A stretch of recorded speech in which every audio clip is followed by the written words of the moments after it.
آج نوروز کے مبارک موقع پر گلوبل اسماعیلی جماعت کو یا علی مدد اور نوروز کی بہت بہت مبارکباد قبول ہو۔ نوروز کے دن ہم جماعت خانے میں ایک بہت پسندیدہ گنان پڑھتے ہیں، نوروز نا دن سوہا مراں سری علی قائم شکار رموا و نہ گیا۔ آج ہم اس گنان کو سمجھنے کی کوشش کرتے ہیں اور اس کے اندر اسماعیلی طریقے اور اس کی روح کو سمجھنے کے لیے جو اہم نکات ہیں ان پر کچھ بات چیت کرتے ہیں۔ یہ گنان پیر سید فتح علی شاہ نے تحریر فرمایا ہے، جو پیر حسن کبیر الدین کی فیملی سے تعلق رکھتے ہیں، اور پیر فتح علی شاہ امام خلیل اللہ ثانی صلوات اللہ علیہ کے پاس محلات ایران ملاقات کے لیے تشریف لے گئے تھے، اور وہاں پر انہوں نے امام کا دیدار کیا، اور امام کے اسی دیدار کی مستی اور کیف و سرور اور محبت میں یہ گنان تحریر فرمایا ہے۔ یہ گنان جہاں امام کے ظاہری دیدار اور اس کی برکات کو ظاہر کرتا ہے، اس کے ساتھ ساتھ یہ امام کے باطنی دیدار اور روحانیت کے راستے پر چلنے اور اس میں کامیابی حاصل کرنے کے لیے بھی ایک نصیحت ہے۔ پیر فرماتے ہیں کہ نوروز نا دن سوہا مراں سری علی قائم شکار رموا و نہ گیا، سیوک نا من تھیا اداسی پران علی چرنے رہیا۔ کہ نوروز کا دن بہت خوبصورت تھا، بہت سہانا تھا، اور اس دن میرے مولا شکار کھیلنے کے لیے جنگل کی طرف چلے گئے۔ جب اس خدمتگار کو معلوم ہوا کہ مولا موجود نہیں ہیں اور وہ تو جنگل چلے گئے ہیں، تو اس کا دل بہت اداس ہو گیا، مگر اس کی روح امام کے قدموں میں رہی۔ پیر فتح علی شاہ جب امام خلیل اللہ علیہ الصلوۃ والسلام سے ملنے کے لیے تشریف لے گئے تو امام کو نہ پا کر گویا ان کا دل اداس ہو گیا، لیکن فرماتے ہیں کہ میری روح تو مولا کے قدموں میں ہی رہی۔ آگے فرماتے ہیں، اے جی سری قائم پریتے جو چنت باندھی، نر نے پریتے آمے و نہ گیا، ایوا ون سوہا مرا نر قائم دیٹھا، دیلا دئی دیونتا رہیا۔ کہ مولا کی محبت میں ہم ایسے کھو گئے، اور مولا کی محبت میں جب ہم نے دھیان کو باندھا، جب خیال کو باندھا تو ہم اس کی محبت کے ذریعے سے ہم بھی جنگل میں پہنچ گئے۔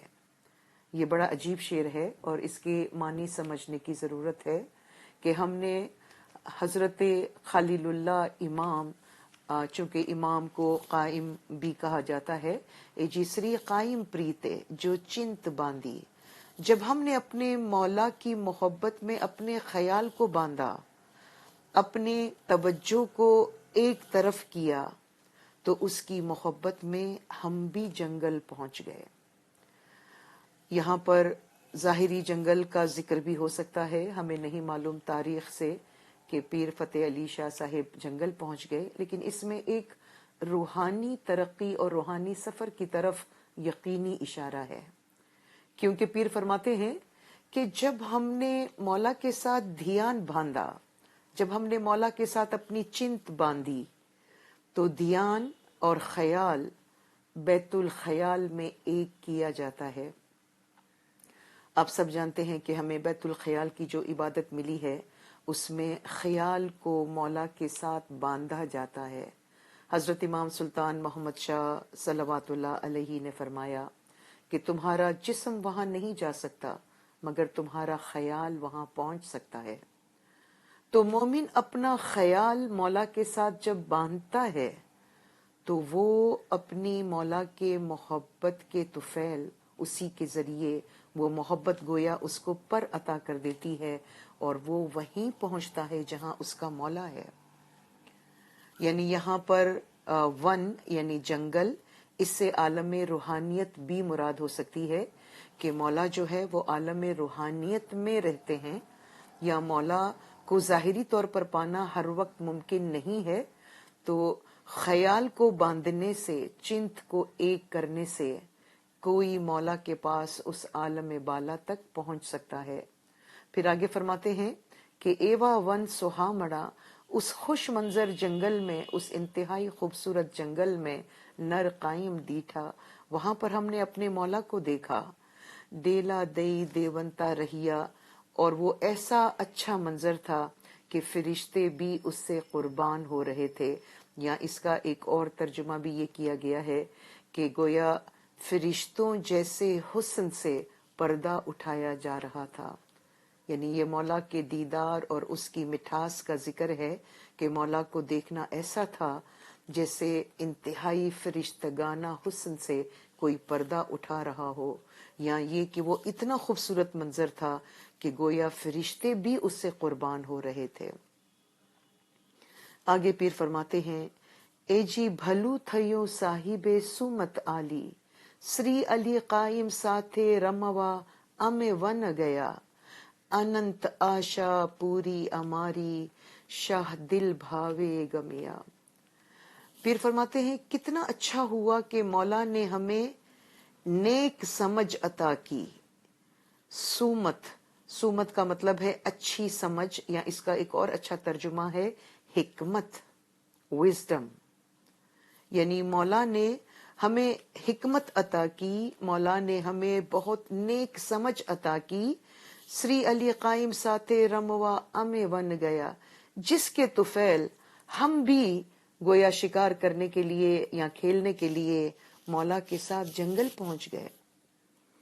اب دیکھیں یہاں پر حکمت عطا کرنے کی طرف اشارہ ہے، وزڈم عطا کرنے کی طرف اشارہ ہے، اور وزڈم یا حکمت علم کے بغیر نہیں ہو سکتی ہے، چونکہ حکمت جو ہے وہ علم کا خلاصہ ہے، علم کا جسٹ ہے، اور اسی لیے مولا نے ہمیشہ علم دین کو حاصل کرنے کے لیے نصیحت فرمائی ہے۔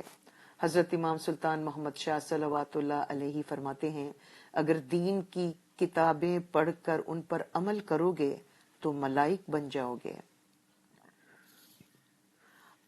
اور مقامات پر بھی مولا فرماتے ہیں، جنہیں علم حاصل کرنے کا موقع نہیں ملا انہیں روحانی معاملات میں علم دینے کی کوشش کرو۔ مولا فرماتے ہیں، اگر تم دین کے کام میں مدد کرنا چاہتے ہو تو فارسی کتب کے ترجمے کر کے پڑھو اور دین کو مضبوط کرو، دین کے علم میں اضافے کے لیے دوسروں کو مدد دیتے رہو۔ خط و کتابت میں بھی دینی باتیں کرنے کے لیے مولا نے زور دیا ہے۔ تو حکمت جو ہے وہ علم کا جسٹ ہے، علم کا ایسنس ہے۔ علم بہت پھیلا ہوا ہے، لیکن اس علم کا جو مقصد ہے وہ حکمت ہے، کہ اس علم سے آخر ہمیں کیا مقصد حاصل کرنا ہے، اس کو حکمت کہتے ہیں۔ جیسے قرآن میں بھی خدا فرماتا ہے، مَن یُؤْتَ الْحِکْمَةَ فَقَدْ أُوتِیَ خَیْرًا کَثِیرًا، جس کو حکمت مل گئی اس کو دین و دنیا کی تمام بھلائیاں مل گئیں۔ تو یہاں پیر ایک لمبے سفر کی کہانی کو مختصر اشعار میں بیان کرتے ہیں کہ میرے مولا نے مجھے حکمت عطا کی، جس کی وجہ سے میں بھی جنگل پہنچ گیا، یعنی روحانیت کے عالم میں داخل ہونے لگا، اس سے قریب ہو گیا، کیونکہ علم و حکمت کے بغیر یہ سفر جو ہے وہ ممکن نہیں ہے، آگے بڑھنا ممکن نہیں ہے۔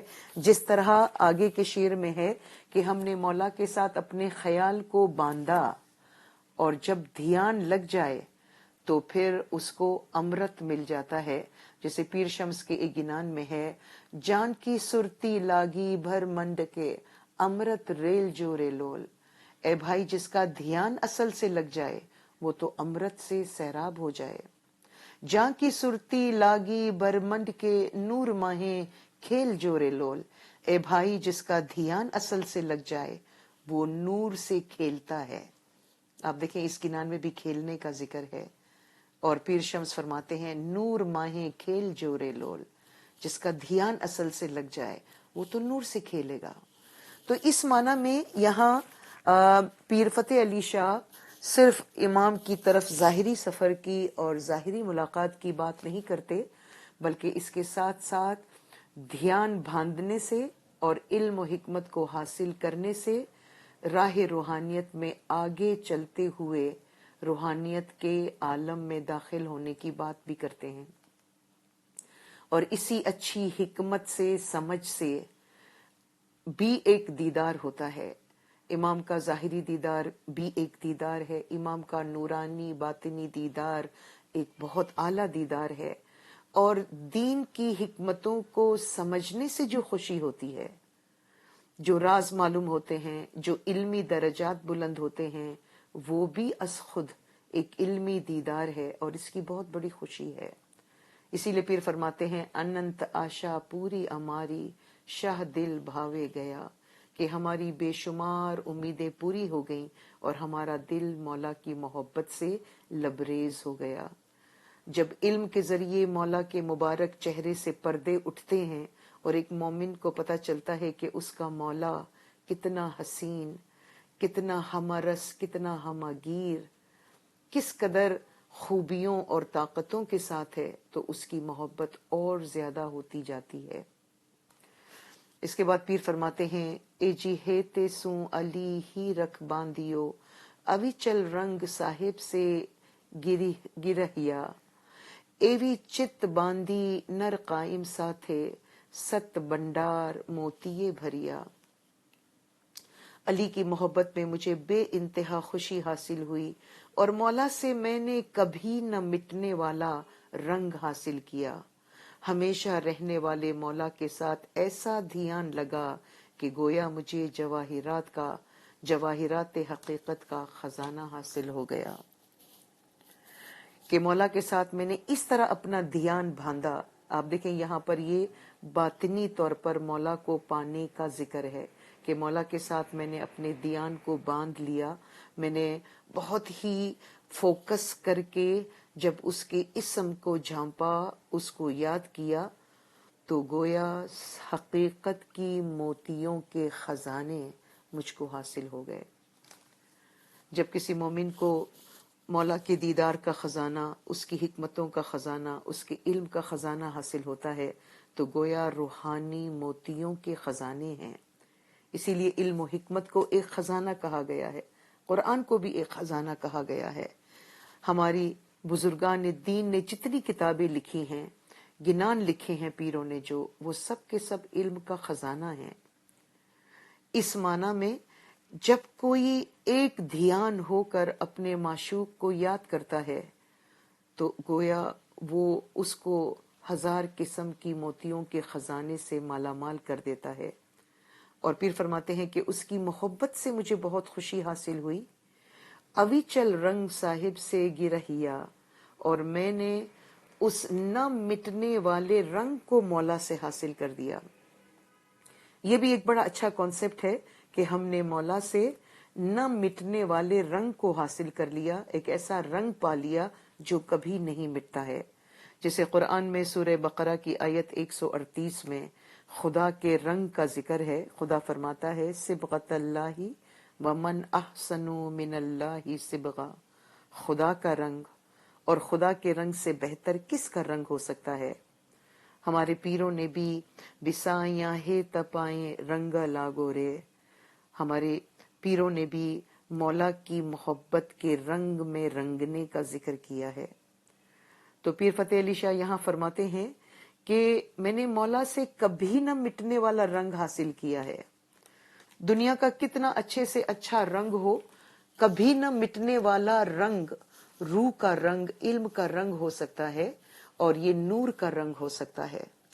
حضرت امام زین العابدین نے ایک کتاب میں کتاب الزینہ جس کا نام ہے، اس کتاب میں امام زین العابدین سے ایک روایت ہے کہ آپ نے فرمایا کہ خدا نے عرش کو مختلف رنگوں کے انوار سے بنایا، مختلف رنگوں کے انوار نور سے بنایا، ثم خلقہ من الوان انوار مختلفہ، کہ خدا نے اپنے عرش کو مختلف رنگوں کے نور سے بنایا، جس میں سبز نور ہے، زرد نور ہے، سرخ نور ہے اور سفید نور ہے، جو تمام انوار کا نور ہے، جس میں تمام رنگ جمع ہو جاتے ہیں۔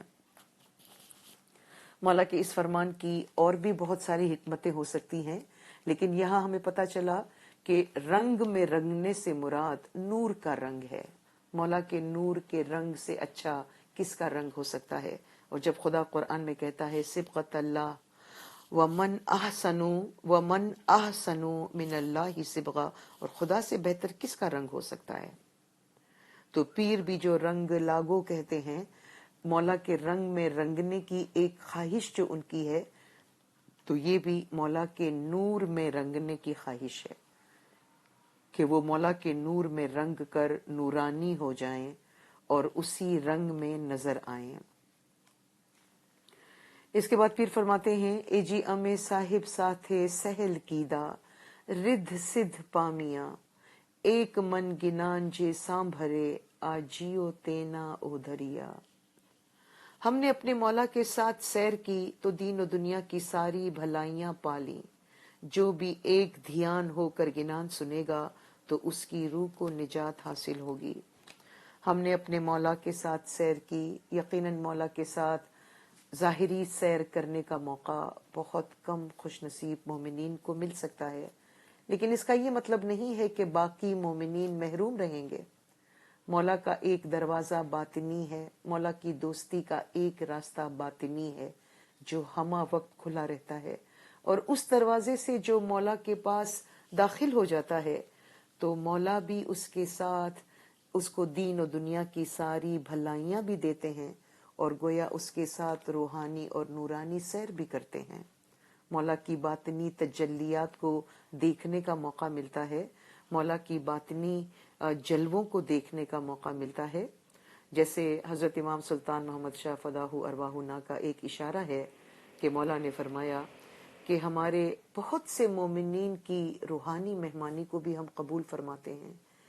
وہ ہمارے سامنے نہیں ہوتے ہیں مگر ان کی مہمانی روح کے طریقے سے ہم کو پہنچتی ہے. یہ ایک فرمان کا اشارہ ہے. تو بہت سے مومنین جو مولا کو یاد کرتے ہیں، علم و حکمت سے مولا کو پانے کی کوشش کرتے ہیں، وہ مولا کے باطنی جلووں کو پا سکتے ہیں. مختلف قسم کے جو نور کے رنگ ہیں ان رنگوں کو پا سکتے ہیں. ان کی شخصیت اس رنگ میں ڈھل جاتی ہے. جب کوئی مومن بہت کامیاب عبادت کرتا ہے تو اس کا اخلاق تبدیل ہو جاتا ہے. اس کی بات چیت کرنے کے طریقے میں حلیمی اور انکساری آتی ہے. اس کا دل بدل جاتا ہے. وہ اپنے خاندان کے ساتھ اور دیگر لوگوں کے ساتھ اچھی طریقے سے ڈیل کرتا ہے. یہ اس کی شخصیت میں جو چینج آ رہا ہے یہ نور کا رنگ ہے جو آہستہ آہستہ اس کو اپنے رنگ میں رنگ رہا ہے، اور وہ باطنی طور پر اس کی روح اندر سے ایلیویٹ ہو رہی ہے اور وہ مولا کے باطنی جلووں کو پانے کے لیے پہنچ سکتا ہے. تو اس معنی میں پیر فرماتے ہیں ایک من گنان جے سانبھرے، جو ایک دل ہو کر ایک دھیان ہو کر گنان کو سنتا ہے. اب گنان سے مراد یہ گنان بھی ہے، اور آپ کو معلوم ہے کہ گنان کا مطلب علم بھی ہے. جو علم و حکمت کی باتوں کو سنتا ہے تو اس دل کو، اس روح کو نجات مل جاتی ہے. ہم سمجھ سکتے ہیں اور اپریشیٹ کر سکتے ہیں کہ اس سے مراد صرف کوئی ایک گنان نہیں ہو سکتا، کیونکہ ایک گنان سننے یا پڑھنے سے پوری طرح کسی کی روح کی نجات نہیں ہوتی. لیکن پیر یہاں فرماتے ہیں آجیو تینا او دھریا، اس روح کو نجات حاصل ہوگی. تو اس کا مطلب علم و حکمت کے ذریعے سے بھی آگے بڑھنے سے آہستہ آہستہ جہالت کے اندھیروں سے روح کو نجات ملتی ہے. اے جی جیو جیارے جگت پامے پران پوپے رم رہیا اگر چندن پریم رسیا ہیتے ہنس سروور جھیلیا. روح کو جب عبادت کا صحیح طریقہ حاصل ہوتا ہے تو وہ پھول کی طرح جھوم اٹھتی ہے. چندن یعنی سندل کی لکڑی کی طرح اس کے وجود میں محبت کی خوشبو بھر جاتی ہے، اور عشق و محبت کی وجہ سے وہ حقیقت میں جھوم اٹھتی ہے. پھر فرماتے ہیں جس کو عبادت کا صحیح طریقہ معلوم ہو گیا، جس کو مولا سے دھیان لگانے کا طریقہ آ گیا، جس نے صحیح پریکٹس کی، جس نے بیت الخیال کے راز کو پایا، تو اس کی روح گویا ایک پھول کی طرح جھومتی ہے، جس طرح موسم بہار میں پھول کھلتے ہیں اور پھول جھومتے ہیں. اور ایسے مومن کی روح گویا اگر چندن یعنی سندل کی لکڑی کی طرح خوشبو میں بس جاتی ہے، وہ خود ایک خوشبو دیتی ہے۔ آپ کچھ مومنین کی صحبت میں بیٹھیں تو آپ کو ان کی گفتگو سے، ان کی سوچ سے ایک خوشبو محسوس ہوتی ہے، چونکہ وہ اندر سے اس نور کے رنگ میں رنگ چکے ہوتے ہیں اور اپنے اندر اس خوشبو کو بسا چکے ہوتے ہیں، اور وہ پانی میں کسی ہنس کی طرح خوشی خوشی جوم رہے ہوتے ہیں۔ اس کے بعد پیر فرماتے ہیں، ایجی گڈ چکوانے قلے شاہ خلیل اللہ رمے، تیاں فتح علی نے میا کری نے بولاویا، اننت آشا پوری ہماری نت علی نورے اٹھیا۔ پیر کے ان اشعار کا مطلب ہے کہ امام خلیل اللہ علیہ الصلاۃ والسلام قلعہ چکوا میں تفریح فرما رہے تھے۔ یہ وہ ترجمہ ہے جو گنان شریف اسماعیلی طریقہ اینڈ ریلیجس ایجوکیشن بورڈ کی طرف سے اس کا ترجمہ شائع ہوا ہے۔ اس کا ترجمہ ہے کہ ہم امام خلیل اللہ علیہ السلام قلعہ چکوا میں تفریح فرما رہے تھے اور مہربانی فرما کر سید فتح علی شاہ کو اپنے پاس بلا لیا۔ وہاں ہماری بے شمار امیدیں پوری ہوئیں، اس طرح ہمیشہ مولا کے نور کی بارش ہوتی رہی۔ امام خلیل اللہ محلات میں اور یزد میں مقیم رہے، اور وہاں پر قلعہ چکوا میں انہوں نے جب پیر فتح علی شاہ صاحب کو طلب کیا تو امام جو ہے وہ قلعہ چکوا میں تشریف فرما تھے اور وہیں پہ رہتے تھے۔ تو پیر اس کا ذکر کرتے ہیں کہ مولا نے ہم کو بہت ہی مہربانی کر کے بلایا اور پھر ہماری تمام آشائیں پوری کر دیں، ہماری تمام امیدیں پوری کر دیں۔ نت علی نور اٹھیا، اور مولا کے نور کی بارش برستی رہی، یا اس معجزانہ تجربے جو ہے اس کا نورانی دیدار اوور فلو ہوتا رہا۔ اس کے دیدار کی تجلیات اتنی بے شمار تھیں کہ گویا وہ دیدار اور اس کے خوشیاں ہمارے دل میں اوور فلو ہوتی رہیں۔ اس مقام پر آپ سیدنا پیر ناصر خسرو کا وہ شعر بھی یاد کریں کہ برجان من چو نور امام زمان بتافت، لیل السرار بودم و شمس الضحیٰ شدم۔ میری جان پر جب زمانے کے امام کا نور طلوع ہو گیا تو میں جو ایک تاریک رات کی مانند تھا اب ایک روز روشن ہو گیا۔ ہرچند کہ یہ شعر پیر ناصر خسرو نے امام مستنصر باللہ سے ملاقات کے بعد کہا تھا، لیکن اسی ایک ملاقات میں دل تاریکی سے مکمل روشن ہو جانا یا جہالت سے دور ہو کر علم و حکمت کی روشنی میں منور ہو جانا شاید ایک ظاہری دیدار میں ممکن نہ ہو۔ ہم نے اپنی زندگی میں امام کے دیدار کیے ہیں، ہم سب کو یقیناً یہ موقع ملا ہے، لیکن ظاہری دیدار سے جذبہ لے کر باطنی طور پر امام کو پانے کی جو کوشش ہوتی ہے، جو علم و حکمت کے راستے سے گزر کر، جو شریعت، طریقت، حقیقت اور معرفت کے راستے کی منزلوں سے گزرتے ہوئے جب کوئی آگے سے آگے بڑھتا ہے تو گویا اس دل کو مولا حقیقت میں روشن کر دیتا ہے۔ تو جیسے کہ میں نے پہلے عرض کیا کہ ممکن ہے کہ یہ پیر فتح علی شاہ کا ایک روحانی سفر ہو اور انہوں نے مولا کا باطنی دیدار کیا ہو، اور اس کو انہوں نے ایک ظاہری دیدار کے موقع کی نسبت سے ان رازوں کو بھی بیان کیا ہے۔ چونکہ مولا یہاں پہ پیر فرماتے ہیں کہ میں اس قلعے میں جب گیا، مولا نے مہر کر کے مجھے بلایا تو میری تمام امیدیں پوری ہو گئیں، اور میرے اندر جو تھا وہ دیدار کا اوور فلو ہو رہا تھا، ان خوشیوں کا اوور فلو ہو رہا تھا۔ تو یہاں پر نورانی دیدار کی طرف بھی بھرپور اشارہ ہو سکتا ہے۔ اے جی بھائی رے مومن تمے بھاوے آراد ہو، بھنے شمسی تمے سانبرو روکھی، صاحب نہ گن نہیں وسارے، تینا پران نہیں تھاشے دکھی۔ سید شمسی فرماتے ہیں کہ اے مومنوں سنو، مولا کو عشق و محبت کے ساتھ یاد کرو۔ جو مومن اپنے مولا کی نعمتوں کو فراموش نہیں کرے گا اس کی روح کبھی بھی دکھی نہیں ہوگی۔ پیر فرماتے ہیں یہ بہت ہی اپیلنگ شعر ہے کہ اے مومنین تم مولا کو عشق اور محبت کے ساتھ یاد کرو۔ اور شمسی فرماتے ہیں، شمسی یہاں پر کچھ لوگوں کا خیال ہے کہ شمسی پیر فتح علی شاہ کا پین نیم ہے یا ان کا تخلص ہے۔ تو یہ شمسی تم سے کہتا ہے اے مومنین کہ تم اپنے مولا کی خوبیوں کو فراموش مت کرو، اپنے مولا کے حسن، اس کے جلووں، اس کی حیثیت، اس کی طاقت کو فراموش مت کرو۔ اگر تم اپنی مولا کو، اس کی طاقتوں کو، اس کی نعمتوں کو سمجھو گے اور اس کو فراموش نہیں کرو گے تو پھر تمہارا دل کبھی بھی دکھی نہیں ہوگا، تمہاری روح دکھی نہیں ہوگی۔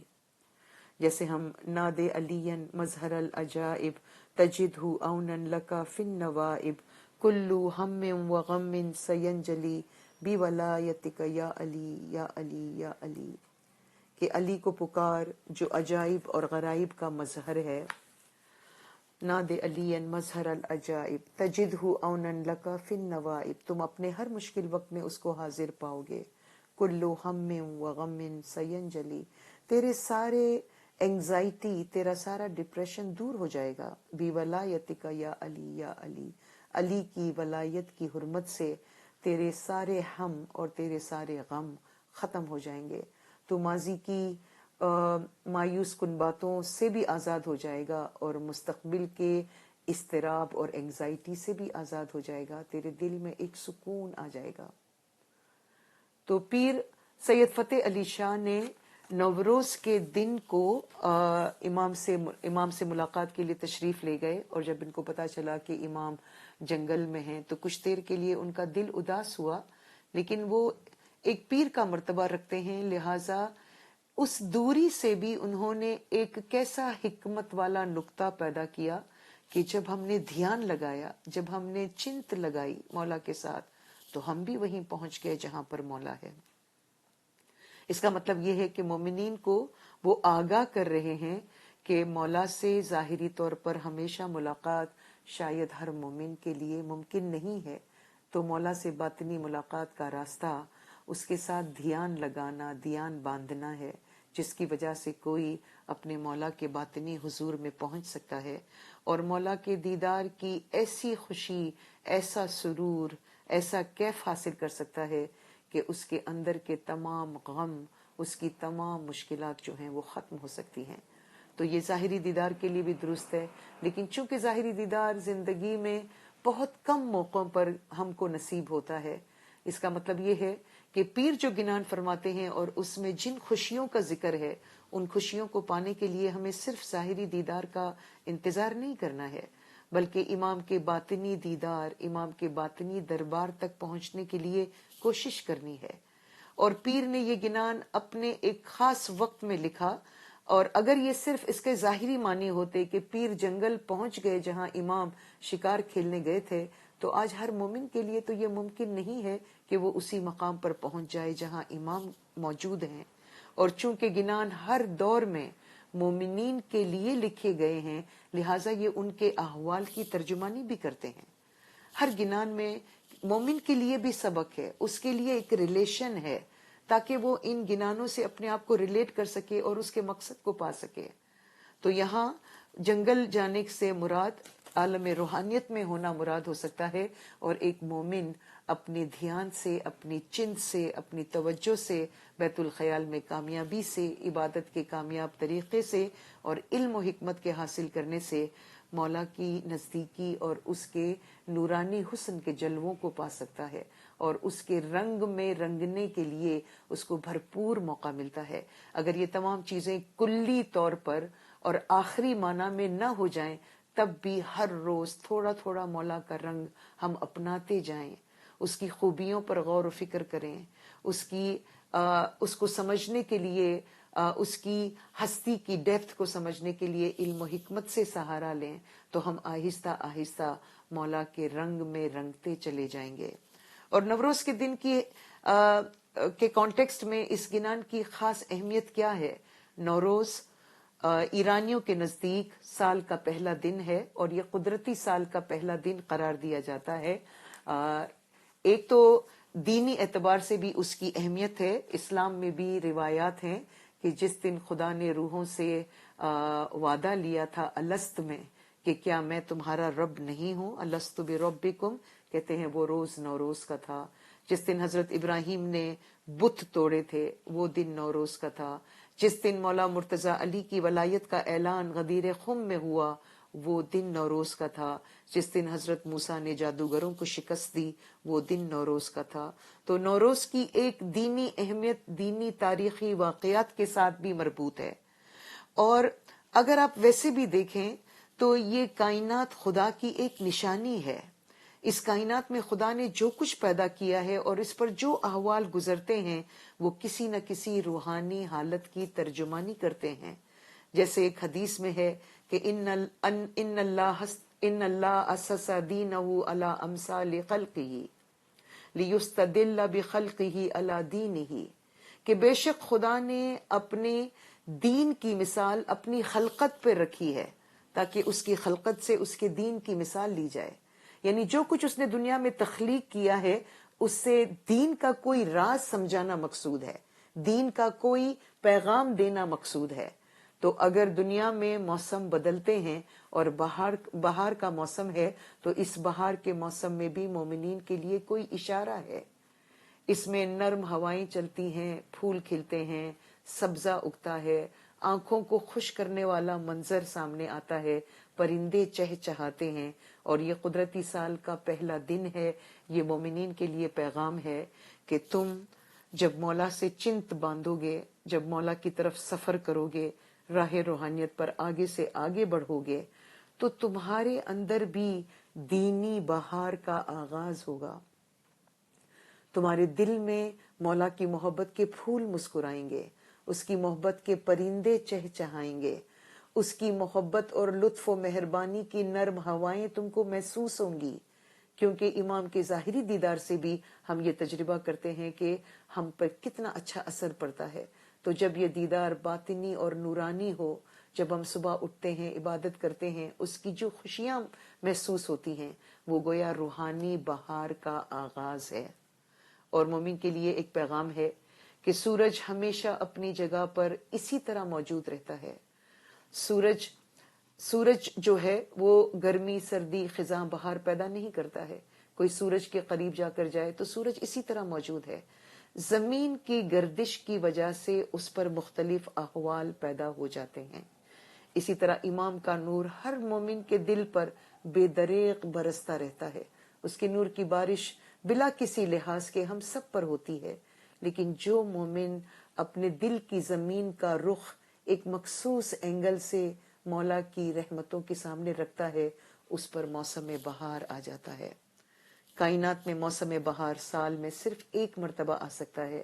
ظاہری نوروز سال میں صرف ایک مرتبہ آ سکتا ہے، لیکن ایک مومن کے روحانی سفر میں اس کے باطن میں ہر روز ایک نوروز ہو سکتا ہے.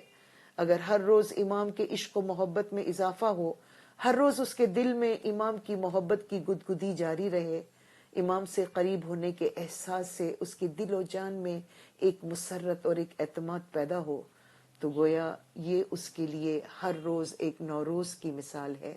نوروز کا مطلب ہے نیا دن، روحانیت کی نئی بہار، ایک بہار کا آغاز. تو جب کائنات کو خدا نے اپنی نشانی قرار دیا ہے اور اسلام کو ایک نیچرل ریلیجن، ایک فطری دین کہا گیا ہے، تو فطرت میں ہونے والے ہر فینومینن کے پیچھے ایک روحانی اشارہ ہے. اور نوروز میں یہ روحانی اشارہ ہے کہ تم کس طرح سے اپنی روح کو امام کی محبت سے، اس کی عبادت سے پربہار کر سکتے ہو. بہار دل دوست دار علی، کہ علی کے دوست داروں کے دل میں جو بہار ہے وہ علی کی محبت ہی ہے. علی کی محبت سے ایک بہار پیدا ہوتی ہے اور اس کی محبت سے دوری گویا خزاں بن جاتی ہے. جب ہم بے حس ہو جاتے ہیں اور دین کے ان معاملات میں ہمارا دل نہیں چاہتا، ہم آگے نہیں بڑھ سکتے، تو گویا یہ خزاں کا موسم ہے یا سردی کا موسم ہے. لیکن جب بہار کا موسم ہوتا ہے تو بہت خوشی ہوتی ہے، بہت امید ہوتی ہے. کائنات کو دیکھ کر انسان کی طبیعت تر و تازہ ہو جاتی ہے. تو اسی روحانیت میں بہار کو پانے کے لیے بھی کوشش کرنی ہے. تیرا دل جب منور ہو، درخشاں مثل خاور ہو، یہی ہے مژدہ نوروز. جب تیرے دل میں سورج کی روشنی ہو اور تیرا دل منور ہو جائے، یہی تیرے لیے ایک اندرونی نوروز ہے، ایک باطنی نوروز ہے۔ انشاءاللہ آج نوروز کے موقع پر ہم اس گنان کو سن کر اس کے معنی کو اپنے دل میں جاگزین کرنے کے لیے اور ہمیشہ اس پر غور و فکر کرنے کے لیے وقت نکالتے رہیں گے۔ تو مولا مہربان باطنی اور نورانی بہار کی صورت میں ہمارے قلوب کو ہمیشہ ہمیشہ اپنے نورانی بہار سے آباد رکھے گا۔ آمین یا رب العالمین یا علی مدد۔